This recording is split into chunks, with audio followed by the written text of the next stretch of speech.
તો સુરત શહેરમાં સ્વચ્છતાના દાવાઓ ફરી એકવાર પોકળ સાબિત થયા છે। વેડ રોડ પંડોળ ઇન્ડસ્ટ્રીઝ પાસેના વિસ્તારોમાં ગંદકીનું સામ્રાજ્ય જોવા મળ્યું। ઠેર ઠેર કચરાના થર, પાણી ભરાવાની સમસ્યા અને દુર્ગંધથી સ્થાનિક રહેવાસીઓ હેરાન પરેશાન થયા।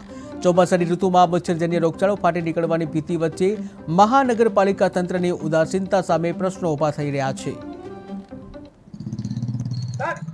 સ્વચ્છ સુરત, સુંદર સુરત, સમગ્ર દેશમાં સુરતે સ્વચ્છતા મામલે પ્રથમ ક્રમાંક મેળવ્યો છે, પરંતુ આપ વાસ્તવિક સ્થિતિ જોઈ શકો છો। બરી માતા ફૂલવાડી રોડ ઉપર ઇન્ડસ્ટ્રીયલ વિસ્તારમાં ગંદકીના થર જામ્યા છે। સમગ્ર વિસ્તાર નરકાગાર બન્યો છે। ઠેર ઠેર પાણી પણ ભરાયા છે। હાલમાં ચોમાસાની ઋતુ ચાલી રહી છે, ત્યારે મચ્છરજન્ય રોગચાળાની ભીતિ સેવાઈ રહી છે।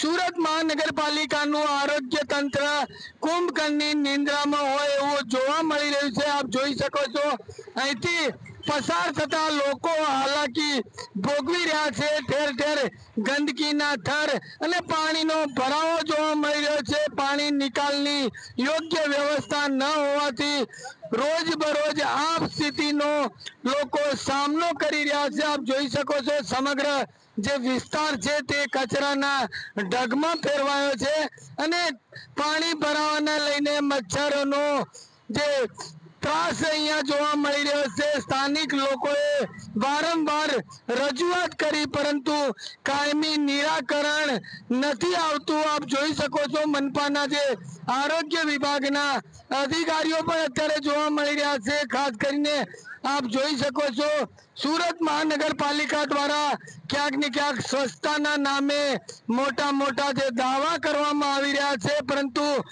આ દાવાઓ કેટલા સત્ય છે એ આપ દ્રશ્યો પરથી જોઈ શકો છો। મહાનગરપાલિકા દ્વારા ક્યાંક ને ક્યાંક સ્વચ્છતા મામલે વાહવાહી લૂંટી મોટા મોટા એવોર્ડો લેવામાં આવી રહ્યા છે, પરંતુ વાસ્તવિક સ્થિતિ આપ જોઈ શકો છો।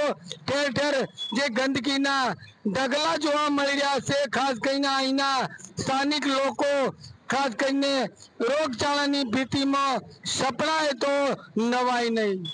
કેમેરામેન આરિફ સાથે બલદેવ દેસાઈ, KTV ન્યૂઝ ગુજરાતી, સુરત।